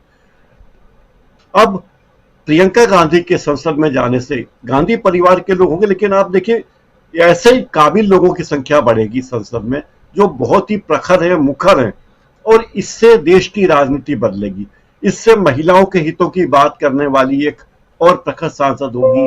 उत्तर प्रदेश हिंदी भाषी सांसद होगी जो दक्षिण भारत से जीत कर आएगी। तो बहुत सारी बातें होने वाली है।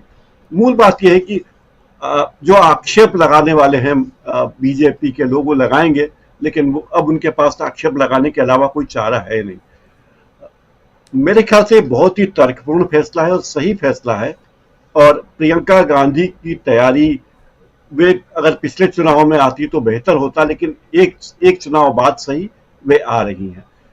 प्रियंका गांधी की भाषण देने की कला, रणनीति की कला, इन सबको इस देश ने देखा है कि वो किस तरह रणनीति बनाकर काम करती हैं, संगठन के लिए काम करती हैं, और कभी भी वे पद के पीछे नहीं है। दोनों भाई बहनों की बात देखिए, वो पद के पीछे नहीं है, वरना 2004 में या 2009 में प्रधानमंत्री बनना उनके लिए बहुत मुश्किल काम नहीं था। तो पद के पीछे से हटना, पद का लालच नहीं होना बहुत बड़ी बात है।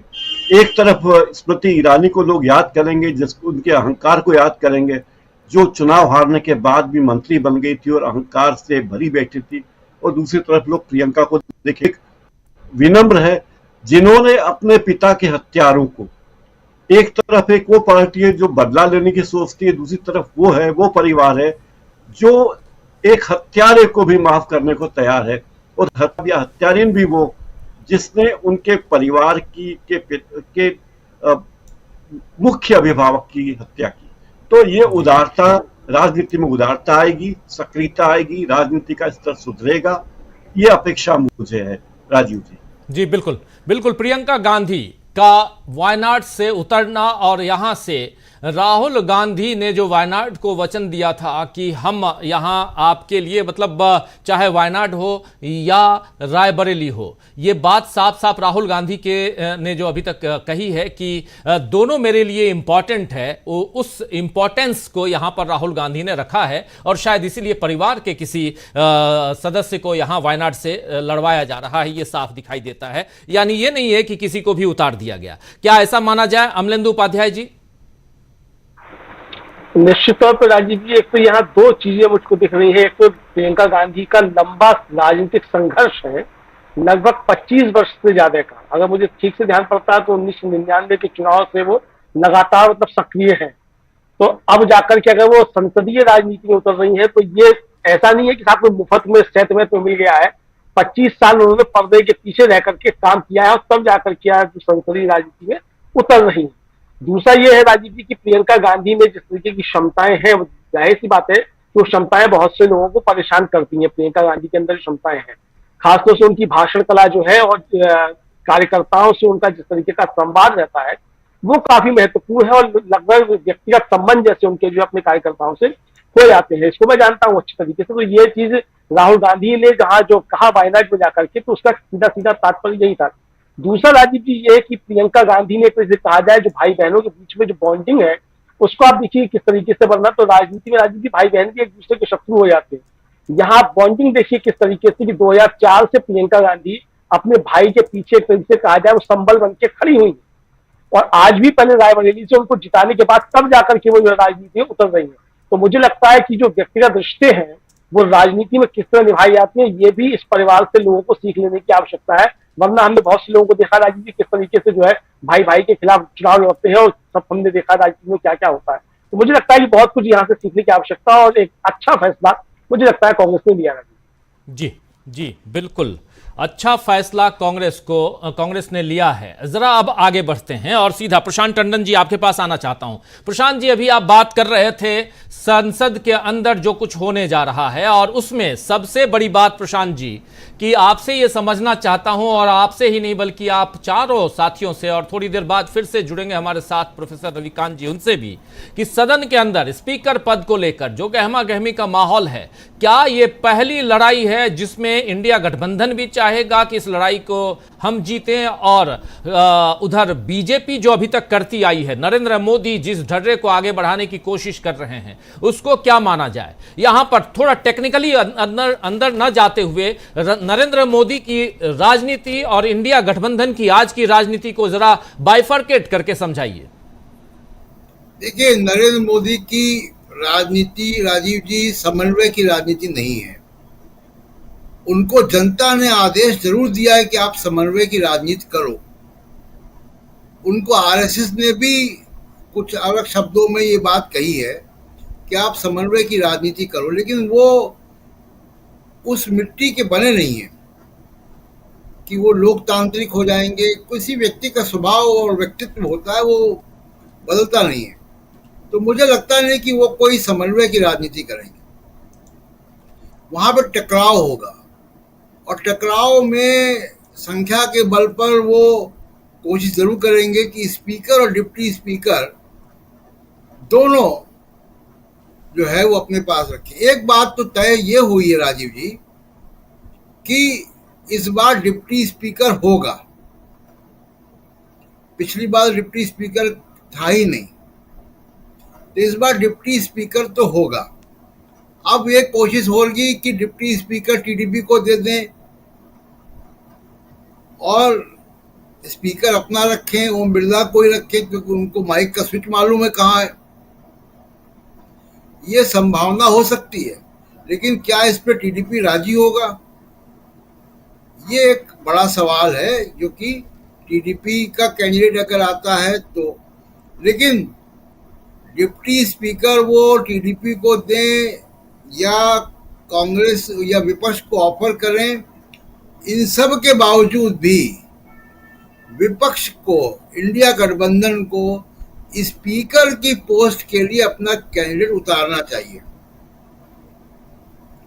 और स्पीकर के पोस्ट पे कैंडिडेट उतारकर ऐसा कैंडिडेट उतारें ताकि उसका एक राजनीतिक संदेश भी जाए। वो अच्छा व्यक्ति भी हो, स्पीकर जीत जाए तो सदन भी अच्छा चलाए, तजुर्बेकार हो वो, लेकिन उसके खिलाफ वोट देना चंद्रबाबू नायडू और नीतीश कुमार को मुश्किल में डाले, उनकी जवाबदेही तय करे उनके मतदाताओं के सामने भी। ये राजनीति विपक्ष को करनी चाहिए। मुझे लगता है कि विपक्ष ये इस मौके को गंवाएगा नहीं कि डिप्टी स्पीकर पे भी अपना दावा रखे और स्पीकर पे भी कंटेस्ट करवाए, और दोनों में एक राजनीतिक संदेश वहां से निकलता है जो निकलना चाहिए। दूसरा, एक और बात कि राहुल गांधी को नेता प्रतिपक्ष का लेना चाहिए कि पद की नहीं, मुझे लगता है कि वो फैसला भी इस मीटिंग में हो गया होगा, जिसको सही समय पे उसको इम्प्लीमेंट करेंगे।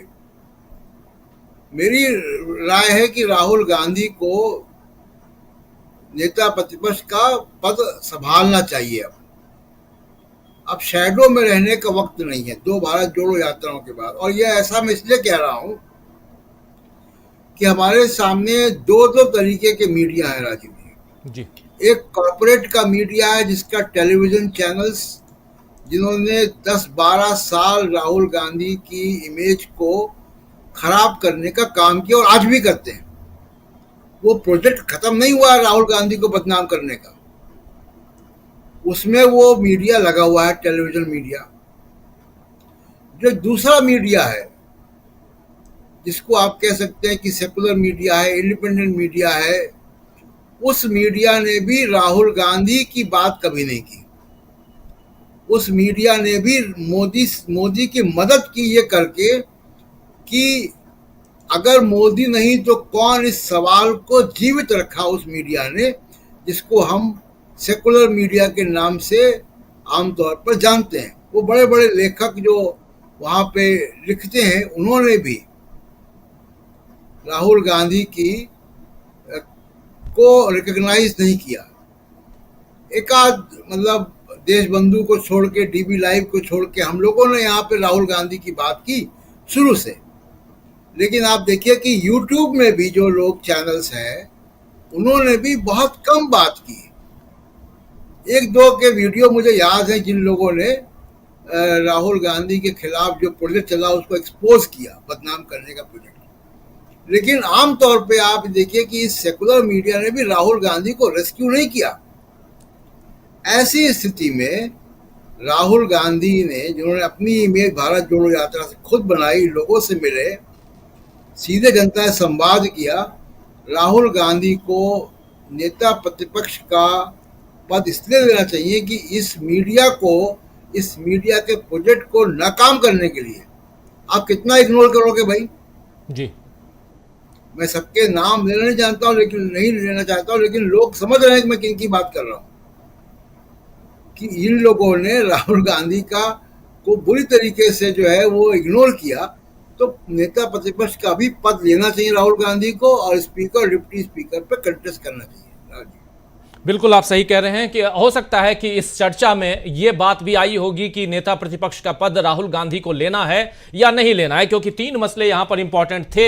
एक वायनाड या रायबरेली, इसकी घोषणा हो गई कि वायनाड छोड़ेंगे राहुल गांधी और वहां से उपचुनाव में लड़ेंगी प्रियंका गांधी। यानी राहुल गांधी ने जो वादा वायनाड के लोगों से किया था वो वादा पूरा करते हुए राहुल गांधी दिखाई देते हैं। दूसरी बात यहां पर महत्वपूर्ण जिसकी चर्चा हुई है इस मीटिंग में, जिसकी घोषणा नहीं हुई है, कि राहुल गांधी नेता प्रतिपक्ष लोकसभा में, सदन में होंगे या नहीं होंगे, इसकी घोषणा अभी नहीं हुई है। यह भी हो सकता है कि आने वाले समय में घोषणा हो, क्योंकि इसके लिए अभी सप्ताह भर बाकी है, 1 सप्ताह का समय है। ठीक आज ही के दिन, अगले सप्ताह सोमवार को 24 तारीख को सदन की शुरुआत होगी, लोकसभा की शुरुआत होगी, और 27 तारीख को दूसरा सदन जो ऊपरी सदन है यानी राज्यसभा, उसकी शुरुआत होगी, और 27 को ही राष्ट्रपति दोनों सदनों को, राष्ट्रपति का अभिभाषण होगा, दोनों सदनों को संबोधित करेंगी, और 26 तारीख को यह चुनाव फाइनल हो जाएगा कि लोकसभा में अध्यक्ष कौन होगा, स्पीकर कौन होगा। लेकिन उसके साथ साथ इधर जो मीटिंग हुई, तीसरी सबसे महत्वपूर्ण बात कि अध्यक्ष कौन होगा, इस यानी लोकसभा अध्यक्ष या लोकसभा स्पीकर,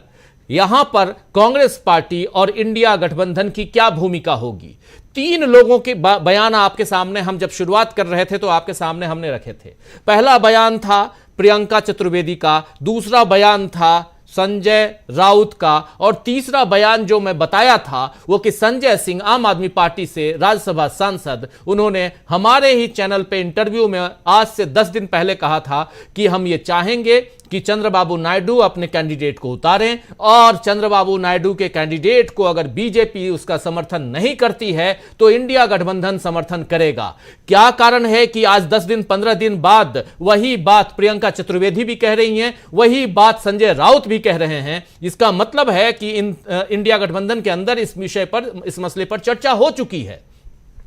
क्या इतनी आसानी से हम जाने देंगे, क्या इतनी आसानी से हम यहां ये समझना छोड़ देंगे कि जैसा नरेंद्र मोदी चाहेंगे वैसा ही होगा स्पीकर पद को लेकर, या वहां कुछ गड़बड़ होने वाला है? जल्दी से आना चाहता हूं सुनील शुक्ला जी आपके पास, जरा संसदीय कार्यप्रणाली को बहुत अच्छी तरह से आप जानते हैं, क्या कुछ हो सकता है जरा ये बताइए। फिर आते हैं प्रोफेसर रविकांत जी के पास में। संजय जी,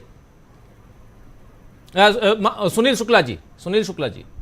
मेरा अपना मानना यह है कि कांग्रेस पार्लियामेंट्री पार्टी के चेयरमैन सोनिया गांधी होने के बाद विपक्ष के नेता राहुल गांधी नहीं बनेंगे, वो स्वीकार नहीं करेंगे ये पद। मेरा अपना यह मानना है, जितनी मेरी जानकारी है, कि गौरव गोगोई विपक्ष के नेता होंगे, कांग्रेस के नेता वही बनाए जाएंगे। और मेरा अपना यह भी मानना है कि अगर गौरव गोगोई भी विपक्ष के नेता बनते हैं तो एक तेज तर्रार और आक्रामक नेता विपक्ष का नेता होगा, जिसके पास संसदीय अनुभव है, जो बहुत अच्छी भाषण करने वाले और तथ्यपरक बात करने वाले व्यक्ति हैं। मेरी जानकारी के आधार पर और अपने अनुभव के आधार पर मैं कह सकता हूं कि राहुल गांधी विपक्ष के नेता नहीं बनेंगे। विपक्ष के नेता का यह सरकार कितना सम्मान करती है, आप पीछे देख लीजिए। विपक्ष के नेता तो खड़गे साहब है राज्यसभा में, किस मौके पर उनकी कितनी बात सुनी गई? यहाँ सबसे बड़ी पार्टी के नेता के रूप में अधीर रंजन चौधरी जब विभिन्न नियुक्ति समितियों में रहे हैं तो उसमें कितनी बात उनकी सुनी गई? राहुल गांधी की आवश्यकता इस समय सड़कों पर है, अभी भी सड़कों पर है। अभी 3 राज्यों की विधानसभाओं के चुनाव होने वाले हैं, हरियाणा, झारखंड और महाराष्ट्र, और तीनों राज्यों में इंडिया दल समूह की प्रतिष्ठा दांव पर है। और राहुल गांधी ने किसी पद पर रह करके नहीं, सड़कों पर निकल करके ही विपक्ष की विश्वसनीयता बनाई है, सड़कों पर निकल करके ही लोगों का विश्वास अर्जित किया है। और सड़क पर निकलना ही इस समय राहुल गांधी की जरूरत है। लोग उनको उसी निगाह से देखते हैं, उनकी प्रेजेंस, उनकी विजिबिलिटी बहुत ही आवश्यक है, खासतौर से एक संघर्ष करते हुए नेता के रूप में देखे जाने की। विपक्ष के नेता के रूप में जितनी बड़ी उनकी भूमिका होगी, उससे एक सामान्य सदस्य के रूप में भी उनकी भूमिका कम नहीं होती। एक वरिष्ठता के क्रम में भी कई बार के सांसद हो गए हो, तो आप कोई सदन के भीतर उनकी अवहेलना नहीं हो सकती। लेकिन अगर विपक्ष के नेता होते हैं तो फिर पार्टी उस परिवारवाद के आरोप से घिरेगी कि पद लेने के लिए, ऐसे पद जो अनायास दिए जा सकते हैं। प्रियंका गांधी पर भी बात होगी, लेकिन प्रियंका गांधी जनादेश लेने के लिए जा रही है। प्रियंका गांधी को कुछ मनोनयन या नियुक्ति नहीं हो रही है। पार्टी के सांसदों में की उपस्थिति में विधायक दल का नेता चुन लिया जाना, या संसदीय दल का नेता चुन लिया जाना, ये प्रतिपक्ष नेता चुन लिया जाना, एक फिर बीजेपी के टारगेट पे आएंगे और इससे बहुत लाभ नहीं होगा। राहुल गांधी को न तो राजनीतिक लाभ होगा, न कांग्रेस पार्टी को राजनीतिक लाभ होगा, न इंडिया दल समूह को कोई राजनीतिक लाभ होगा। राहुल गांधी की सदन में उपस्थिति ही कांग्रेस के लिए लाभप्रद है और इंडिया दल समूह के लिए भी लाभप्रद है। रही बात लोकसभा अध्यक्ष के चुनाव की, लोकसभा अध्यक्ष में जो परंपरा है, जब गठबंधन की सरकारें रही हैं तो बड़ी पार्टी रही है उसके अपने अन्य सहयोगी दलों को विपक्ष अपना लोकसभा का अध्यक्ष बनाया। आप याद कीजिए, जब कांग्रेस समर्थन दे रही थी यूनाइटेड फ्रंट को, राजीव गांधी ने सरकार नहीं बनाई थी, यूनाइटेड फ्रंट ने सबसे बड़े दल कांग्रेस के नेता को, संगमा साहब को अध्यक्ष बनाया। अब आप आगे आइए, जब एनडीए की सरकार बनी जिसमें अटल बिहारी वाजपेयी जी प्रधानमंत्री बने, उन्होंने टीडीपी के नेता को अपना अध्यक्ष बनाया और बाल योगी साहब उसमें अध्यक्ष बने रहे। इसके अलावा यूपीए की सरकार का जब कांग्रेस लीडरशिप में थी और वह कांग्रेस की सरकार चल रही थी वामपंथी दलों के सहयोग से, तो सोमनाथ चटर्जी को अध्यक्ष बनाया गया था, कांग्रेस के नेता अध्यक्ष नहीं बने। इसके बाद अगर आप 2009 में केवल एक ऐसा उदाहरण मिलता है जब यूपीए की सरकार थी और मीरा कुमार अध्यक्ष थे।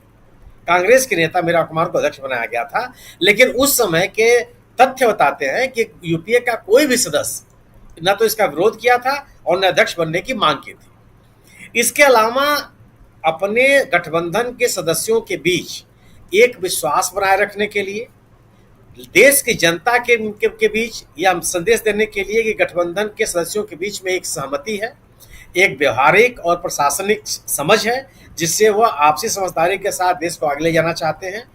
गठबंधन के व्यक्तियों को अगर आप लोकसभा अध्यक्ष बनाते हैं तो यह संदेश जाता है और यह जिम्मेदारी अब बीजेपी की है कि वह लोगों को क्या संदेश देना चाहती है। अगर वो अपना अध्यक्ष अभी बनाने की कोशिश करती है तो गोया कि उसको अपने सहयोगी दलों पर विश्वास नहीं है, गोया कि उसको इस बात का अंदेशा है कि उसके सहयोगी दल अपना समर्थन वापस ले सकते हैं। ये साफ संदेश जाएगा अगर आप लोकसभा अध्यक्ष का पद छोड़ने के लिए तैयार नहीं है, क्योंकि लोकसभा के अध्यक्ष पद के छोड़ने का मतलब कि सरकार के कामकाज को अपने अनुकूल चलाने की कोशिश, उसमें सहमति का वो स्थान नहीं रह जाता, विमर्श का वो स्थान नहीं रह जाता जब आपके सहयोगी दल का कोई व्यक्ति लोकसभा का अध्यक्ष होता है। अगर ये उपाध्यक्ष टीडीपी का बनाना चाहते हैं तो सत्तारूढ़ दल का हुआ। टीडीपी कोई ऐसा दल नहीं है जो बाद में समर्थन देने के लिए आया या चुनाव के बाद जिससे बीजेपी का संबंध गठबंधन हुआ हो।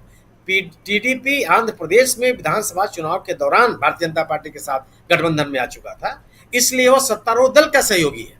वह ऐसा नहीं है कि बाहर से समर्थन दे रहा हो या चुनाव के बाद वह बीजेपी के समर्थन में उतरा हो। तो वह टीडीपी को चाहे जेडीयू को अगर विधानसभा उपाध्यक्ष का पद दिया जाता है तो वह उस परंपरा का निर्वहन नहीं होगा जो विपक्ष को दिए जाने की परंपरा है। हालांकि भारतीय जनता पार्टी के लोग नैतिकता और परंपरा पर कितना विश्वास करते हैं वो हमारे आपके सामने है, लेकिन ये जरूर है कि लोकसभा अध्यक्ष पद को लेकर के इंडिया दल समूह को एक दावेदारी प्रस्तुत करनी चाहिए, अपना दावा रखना चाहिए। और अगर टीडीपी अपना उम्मीदवार उतारता है तो उनके पीछे खड़ा होना चाहिए, और नहीं तो अपना उम्मीदवार भी लड़ा करके कम से कम देश के लोगों को यह संदेश देने की कोशिश करनी चाहिए कि हाँ, इस सरकार से जो जूझने संघर्ष करने का अभियान लेकर के इंडिया दल समूह चला है वह अभी भी बहुमत न प्राप्त होने के बावजूद अपने दावेदारी या अपने संघर्ष की जो संकल्प है उससे पीछे नहीं है। और यह जो चुनाव होगा मुझे लगता है कि ये सरकार के लिए भी एक चुनौती होगी कि इंडिया दल समूह अपने को इंडिया के सहयोगियों को अपने खेमे में लाने के लिए लगातार प्रयासरत है। जी बिल्कुल लगातार प्रयासरत है एनडीए के समूह यानी जो घटक दल हैं उनमें से कुछ को इधर लाने के लिए, और ये दिखाई भी देता है। एक बहुत बड़ी बात आप कह रहे थे कि शायद राहुल गांधी नेता प्रतिपक्ष का पद न रखें अपने पास और गौरव गोगोई को वो पद दिया जाए, ये भी हो सकता है। इसकी चर्चा भी चल रही है और आज शायद इस पर भी फैसला हो गया होगा इस बैठक में, और इसके बाद अगर गौरव गोगोई या किसी और को ये पद दिया जाता है तो उनके साथ भी शायद बैठक होगी और कहीं ना कहीं ये खुलकर सामने आएगा। प्रोफेसर रविकांत जी हमारे साथ जुड़े हुए हैं। प्रोफेसर साहब, जरा आपसे समझूं, और सदन के अंदर स्पीकर पद को लेकर घमासान ये तो दिखाई देता है, आप भी समझ सकते हैं कि घमासान होना है, और लेकिन घमासान में कौन किस पर भारी दिखाई देता है आपके हिसाब से? क्या नरेंद्र मोदी जैसे चलाते आए हैं, जैसे आगे बढ़ रहे हैं, वही आगे बढ़ाते हुए नजर आएंगे, या यहां इंडिया गठबंधन ब्रेक लगाने में कामयाब होता हुआ दिखाई देता है? नरेंद्र मोदी जी चाहते तो वही है कि जैसे उन्होंने 2 कार्यकाल में सरकारी है वैसे ही वो चलाएं, लेकिन इस बार परिस्थितियां अलग हैं। पहले तो 2 बैसाखियों के सहारे ये सरकार है। नीतीश कुमार और चंद्रबाबू नायडू के साथ जो मंत्रिमंडल के विभागों के बंटवारे के समय किया गया, जाहिर तौर पर कि वो बिहार के लोगों को भी ठीक नहीं लगा है और चंद्रबाबू नायडू भी बहुत खुश नहीं। तो पहले तो अभी आना है बिहार से। नीतीश 19 तारीख को नरेंद्र मोदी के साथ होंगे कि नहीं होंगे, इसको लेकर के भी अभी असमंजस है। दरअसल 19 तारीख को नालंदा जा रहे हैं नरेंद्र मोदी, और वहां पर नीतीश कुमार अगर नहीं पहुंचते हैं तो आप समझिएगा कि बिहार से कुछ खेला होने जा रहा है, सब कुछ ठीक नहीं है। नंबर 2, स्पीकर के पद के लिए जो चर्चा हो रही है, भले ही टीडीपी की तरफ से ये कह दिया गया हो और यहां तक कि जेडीयू की तरफ से भी कह दिया गया है कि आप बनाइए, लेकिन वो आशंका जो हम लोग भी व्यक्त कर रहे हैं, ऐसा नहीं है कि चंद्रबाबू नायडू और नीतीश कुमार को नहीं मालूम होगा। जिस तरह से उन्होंने महाराष्ट्र में शिवसेना को तोड़ा, या किसी भी राज्य में और किसी के साथ भी वो रहे हों गठबंधन में, उन्होंने हमेशा दूसरी पार्टियों को कमजोर किया, क्षेत्रीय दलों को हमेशा कमजोर किया, बीजेपी ये चाहती। तो निश्चित रूप से उनके ध्यान में ये बात होगी, लेकिन बहुत बारीकी के साथ मुझे लगता है कि ये दोनों दल काम कर रहे हैं। वो चाहते हैं कि थोड़ा सा समय गुजर जाए और उसके बाद कोई कदम उठाया जाए। अभी ये हनीमून पीरियड है और इसमें 26 तारीख को ही सबसे बड़ा झटका लगने वाला है सरकार को, स्पीकर वाले मामले में, और उसमें अभी कोई पत्ते नहीं खोले हैं, ना नीतीश कुमार ने और ना ही चंद्रबाबू नायडू ने। लेकिन मुझे ऐसे लगता है कि इस पर कोई ना कोई खेल जरूर होगा। अगर ओम बिरला को फिर से स्पीकर बनाने की कोशिश नरेंद्र मोदी करेंगे तो मुझे लगता है कि इस पे रिएक्शन होगा। हाँ, डी पुरंदेश्वरी वाला जो कार्ड है बीजेपी का, वो कामयाब हो सकता है, लेकिन ओम बिरला तो नहीं चलेंगे, क्योंकि ओम बिरला ने पिछले लोकसभा में जो किया, संसद में जो किया कि आपने सबके माइक बंद कर दिए, लोगों को बाहर कर दिया, बहस नहीं हो सकी, जो बयानबाजी हो रही है, जो बहस हो रही है, उसको आप सिलेक्टिवली निकाल दे रहे हैं बहस से। ये सारी चीजें इस बार नहीं होनी है। और आप भाषा देख लीजिए नरेंद्र मोदी की, कि और इधर आप परिधान देख लीजिए, मोदी जी का तो परिधान ही चेंज हो गया। पहले दिन में 3-4 बार वो ड्रेस बदलते थे, इस बार नहीं बदल रहे। तो इसको क्या एनडीए का असर माना जाए, या मोदी जी के का हृदय परिवर्तन हो गया है? अचानक उन्हें लगा हो कि देश में गरीबी बढ़ रही है, धन्ना सेठ और ज्यादा अरबपति होते चले जा रहे हैं, लेकिन ऐसा नहीं है। दरअसल ये असर वही है कि अब प्रधानमंत्री को फूंक फूंक करके कदम रखना होगा।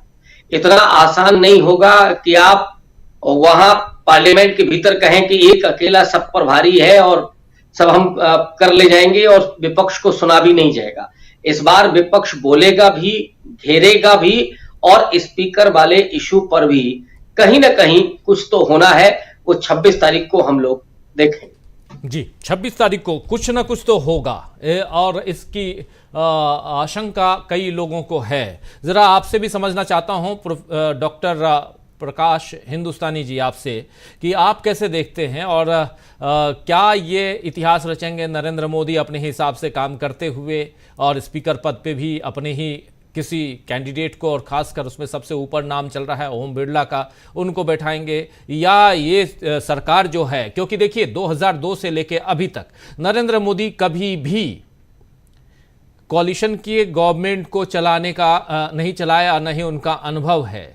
और वैसे में अभी जो पिछले 10 दिनों से 15 दिनों से दिखाई दे रहा है, उसमें साफ साफ 15 नहीं बल्कि 9 तारीख के बाद, आज 17 तारीख है, और इतने दिनों में, मतलब 8 दिनों में, एक सप्ताह में जो दिखाई दे रहा है वो यही दिख रहा है कि मोदी जी अभी तक उसी अंदाज में काम कर रहे हैं जिस अंदाज में वो पिछले 22-23 साल से काम करते आए हैं। लेकिन क्या यहाँ पर टीडीपी, जेडीयू, शिवसेना, शिंदे गुट, अजित पवार गुट और भी ऐसे कई छोटे छोटे जो दल हैं, ये सब शांत बैठेंगे? क्या तलवार की धार पर नहीं चल रहे हैं नरेंद्र मोदी?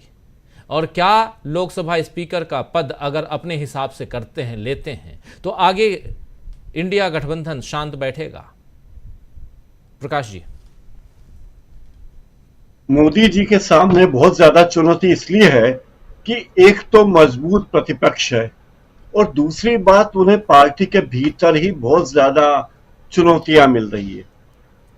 आप देखिए किस तरह की घटनाएं हो रही है, मंत्री पद को लेकर झगड़े हो रहे हैं, और वो चाहेंगे कि स्पीकर पद पर ऐसा व्यक्ति बैठे जो उनकी सत्ता को आगे कंटिन्यू करे। गृह मंत्री, विदेश मंत्री, वित्त मंत्री, प्रधानमंत्री, वो तो वही पुराने वाले उन्होंने रिपीट किए, चाहेंगे कि ओम बिरला रिपीट हों, लेकिन जिस तरीके से इंडिया गठबंधन ने टीडीपी के नेता को कहा कि इशारा किया कि अगर वे कोई उम्मीदवार खड़ा करते हैं तो इंडिया गठबंधन सपोर्ट करेगा, यानी अब मोदी जी के लिए बातें उतनी आसान नहीं है। अब जीतन राम मांझी कह गए हैं, नाराजगी व्यक्त कर गए कि मैंने तो अपना माथा कूट लिया जब मुझे एमएसएमई विभाग दिया गया, ये क्या विभाग दे दिया, झुंझुना दे दिया। मध्य प्रदेश में फग्गन सिंह कुलस्ते 7 बार के सांसद, मंत्री का पद ठुकरा चुके, बोले मैं 7 बार का सांसद हूं, फिर राज्य मंत्री क्यों बनूंगा, और वो बयान दिए उन्होंने। तो ये बातें क्षण क्षण के बाहर आ रही है कि बीजेपी के जो नेता, जो सांसद हैं, मंत्री हैं, वे मोदी से बहुत खुश नहीं हैं, और इसलिए मोदी की चिंता परेशानी ज्यादा है, और वो चाहेंगे कि स्पीकर कोई ऐसा व्यक्ति हो जो उनके ढर्रे पे काम करे, उनके इशारे पे काम करे, उसका कोई स्वतंत्र व्यक्तित्व न हो, और वो संसदीय मर्यादाओं के बजाय बीजेपी की मर्यादाओं का ध्यान रखे, और वो भी संघ की शपथ ले कि मैं देश की एकता अखंडता अक्षुण्ण रखूंगा, और उसके लिए संघ का मतलब वो आरएसएस, राष्ट्रीय स्वयंसेवक संघ। तो ये सारी चुनौतियां अभी बीजेपी की सरकार के सामने है कि वो किस तरीके से स्पीकर के पद पे अपने मनचाहे व्यक्ति को बिठाए, किस तरह से विपक्ष को डिफेम करे, क्योंकि अब उसके पास, बीजेपी के पास विपक्ष को गाली देने के लिए, विपक्ष को बदनाम करने के लिए कोई मुद्दा बचा ही नहीं, क्योंकि लोगों ने बता दिया कि हम बीजेपी को पसंद नहीं करते, तो उनकी दशा खराब हो रही है। और जिस तरह से दिग्गज हारे और जीतने वाले लोग जिस तरह से नाराजगी व्यक्त कर रहे हैं कि वो लगता है कि उनकी सरकार बड़ी घबराहट में है, प्रधानमंत्री के वो जलवे तो नहीं है जो अब तक 10 साल तक रहे। और आपने कहा बिल्कुल सही कि 2002 से अब तक 22 साल तक वो अपने मनमर्जी का ही काम करते रहे, तो उनके लिए मुश्किल होगा, और यही मुश्किल है जो उन्हें अगले 5 साल तक का कार्यकाल पूरा नहीं करने देगी, क्योंकि यहाँ न केवल मजबूत प्रतिपक्ष है बल्कि पार्टी के भीतर भी एक प्रतिपक्ष है। और एक बात है कि संघ में जिस तरीके से बयानबाजी हो रही है, और जिस तरह से मोहन भागवत ने सुरसरी छोड़ी, फिर इंद्रेश कुमार ने दूसरी सुरसरी छोड़ी, तो ये बता देना चाहता है संघ भी कि मोदी जी अब आपके बूते अकेले काम नहीं चलेगा, हमें हस्तक्षेप की जरूरत है। तो प्रधानमंत्री के सामने संघ की चुनौती भी सामने है। राजीव जी। बिल्कुल बिल्कुल, संघ की चुनौती, संघ मतलब आरएसएस की चुनौती की बात कर रहे हैं हमारे साथी डॉक्टर प्रकाश हिंदुस्तानी जी। जल्दी से एक क्लोजिंग कमेंट चाहूंगा। अमलेंदु उपाध्याय जी, क्या आपको लगता है कि यहाँ से, और खासकर 24, 25, 26 तारीख बहुत अहम दिन है, क्योंकि लोकसभा स्पीकर का चुनाव, डिप्टी स्पीकर की बात, लेकिन नरेंद्र मोदी के अपने काम करने के तरीके और इंडिया गठबंधन इस बार मजबूत स्थिति में तो है ही, दिखाई नहीं बल्कि है मजबूत स्थिति में, और सब कुछ इतनी आसानी से आगे बढ़ता हुआ छोड़ देगा इंडिया गठबंधन? नहीं राजीव जी, बिल्कुल नहीं छोड़ेगा, और छोड़ना भी नहीं चाहिए। और अगर सहमति नहीं बनती है टीजीपी के स्पीकर पद को लेकर के और इंडिया गठबंधन के लोकसभा उपाध्यक्ष पद को लेकर के, तो फिर इंडिया गठबंधन को दोनों पदों पे अपने प्रत्याशी निश्चित तौर पर उतारने चाहिए, और मुझे लगता है इसकी तैयारी हो भी रही होगी। हो सकता है कि टीजीपी से किसी सूत्रों के जरिए बातचीत हो रही हो कि बीजेपी नहीं दे रही है तो आप अपना प्रत्याशी उतारिए, हम आपको समर्थन देंगे। और अगर ये प्रस्ताव आता है, खुलकर ये प्रस्ताव आता है, तो टीजीपी के सामने भी फिर ये एक आ जाएगा, एक प्रकार दुविधा वाली स्थिति होगी कि वो ये स्वीकार करती है कि नहीं करती है टीजीपी। मुझे लगता है कि टीजीपी को ये स्वीकार करना पड़ेगा, क्योंकि टीजीपी की ये पुरानी मांग रही है लोकसभा स्पीकर की, और जब वो किसी गठबंधन में रहते हैं तो लोकसभा स्पीकर अपना रखते हैं। जीएमसी बालियोगी उनके पहले भी रह चुके हैं लोकसभा के अध्यक्ष, तो कुल मिलाकर के जबकि जीएमसी बालियोगी तो मुझे लगता है शायद पहली बार ही उस समय सांसद चुने गए थे, और जिस समय उनको लोकसभा स्पीकर बनाया गया था। तो ये पहली और दूसरी बार का मसला नहीं है। कुल मिलाकर के बात यह है कि जो संसदीय परंपराएं हैं और मर्यादाएं हैं, और खासतौर से जिस तरीके से संसद को चलाने की जिम्मेदारी सत्ता पक्ष की होती है, तो क्या सत्ता पक्ष अभी भी जो है वो विपक्ष के साथ टकराव की स्थिति रखना चाहता है? अगर ये स्पीकर का पद अपने टीडीपी को नहीं दिया जा रहा है और लोकसभा उपाध्यक्ष का पद अगर इंडिया गठबंधन को नहीं दिया जा रहा है, तो राजीव जी साफ तौर पर समझा जाएगा कि नरेंद्र मोदी जो है वो लगातार विपक्ष के साथ टकराव की स्थिति चाहते हैं। तो ये टकराव की स्थिति क्या नरेंद्र मोदी के लिए बहुत फायदेमंद साबित होगी? अब ये नरेंद्र मोदी को तय करना राजीव जी। अगर ऐसी स्थिति बनती है तो फिर पूरी संसद जो है, जब तक ये सरकार रहेगी, चाहे वो 1 दिन चले या 2 दिन चले, संसद तो कम से कम नहीं चल पाएगी। सरकार हो सकता है चल जाए, लेकिन संसद नहीं चल पाएगी। इसको अच्छे तरीके से समझा जा सकता है, क्योंकि अगर ओम बिरला साहब का ही नाम आता है तो माइक बार बार बंद होगा, जैसा कि प्रशांत जी ने कहा कि उनको मालूम हो गया है कि माइक का स्विच कहाँ है। तो अब वो माइक का स्विच अगर उनको मालूम हो गया, दूसरे लोगों को भी मालूम हो गया कि माइक का स्विच कहाँ है। मालूम है उनको 5 हाँ, साल उनको तक तो मालूम वही है। किए। हाँ, 5 साल तक वही किए, लेकिन राजीव जी, दूसरे लोग जो इतनी ताकत में आ गए हैं कि उनको भी मालूम हो गया कि मोदी जी बोलने खड़े होंगे तो माइक कहां से बंद हो सकता है। मतलब ये कि मोदी जी जब बोलने के लिए खड़े होंगे तो माइक को किस तरीके से मोदी जी को जो है बोलने से रोका जाए, ये लोगों को मालूम है। ताकत इतनी ज्यादा है, तो इस ताकत के सामने अगर नरेंद्र मोदी चाहते हैं कि टकराव की स्थिति बने तो ठीक है, टकराव की स्थिति होगी। अब जिस तरीके से राजीव जी जो मानसून सत्र बुलाया गया है, मुझे लगता है कि यहाँ 70 सालों में सबसे कम अवधि का मानसून सत्र बुलाया गया है।